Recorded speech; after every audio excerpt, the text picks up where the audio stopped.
And Richard Southern joins us on City News at 6. Rich, Wanderlust is on the rise, something you're looking at, and it's leading the way to some pretty interesting travel plans. Yeah, I mean, we are traveling more. Stats Canada has told us that. We're taking a lot of trips, Adrian, and I think people, they want to go more off the beaten path these days.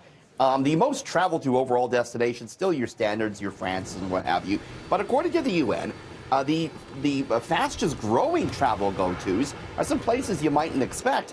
Topping the list is Myanmar, formerly Burma. Yeah. How about that? The spike in tourism there up 40+%, was followed by Puerto Rico. You have embattled Iran with a 27.9% jump in tourism. You know, Uzbekistan, Montenegro, Egypt. You got to wonder, Adrian, too, if, the Instagram culture plays a role here. When we travel, we want to show it off now. And you don't want to go to the old standards. You want to go somewhere interesting, right? Yeah, maybe people looking for some of those really interesting off-the-beaten-path places, as you mentioned, aside from the horrible tragedies in Iran. I know, for example, they've got amazing mountains there for skiing, though they hardly ever get any press, right? Absolutely. And no one thinks Iran's skiing, but they've got world-class mountains there. I'd like to go to all those places. I don't know about you. And you see, the late Anthony Bourdain going to some of these places, and you're thinking, I'd like to try that too. Nice to see Egypt back on the rise as well. Used to be one of the world's top travel destinations. Yeah. And if you've spent any time at all on a plane, you probably realize there's a whole lot of water out there. 70% of the Earth is covered by water, and Rich, we're getting a look at some of the remarkable secrets underneath in the deep. Imagine if you pulled the plug on that big bathtub that is the ocean. This is a new NASA animation, Adrian, that shows what it would be like to drain the oceans, to reveal the majority of Earth's surface, which lies beneath. So as the water slowly goes away, the first bits of hidden land emerge. They're the continental shelves, the undersea edges of the continent. That's where they were used as land bridges. Look at that. We're almost done now. It's only those big trenches that have some water left.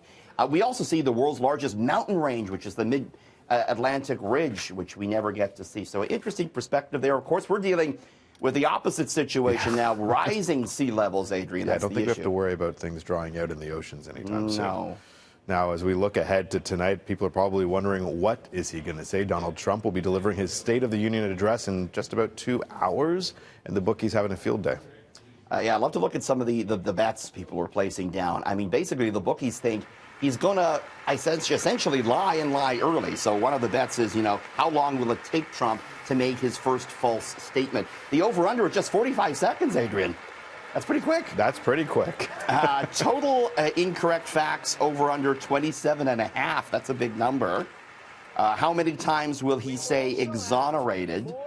Over under 1.5. Remember, the Senate expected to exonerate him tomorrow, right? In impeachment proceedings. Yes. Will Trump refer to Speaker Nancy Pelosi, who will be sitting behind him, as Nervous Nancy or Crazy Nancy, as he's been one to do? It's always an interesting dynamic, isn't it? Yeah. Having her sit right there. So it'll be interesting to see maybe if he references what's going on with those Iowa caucuses. It'll be interesting to see.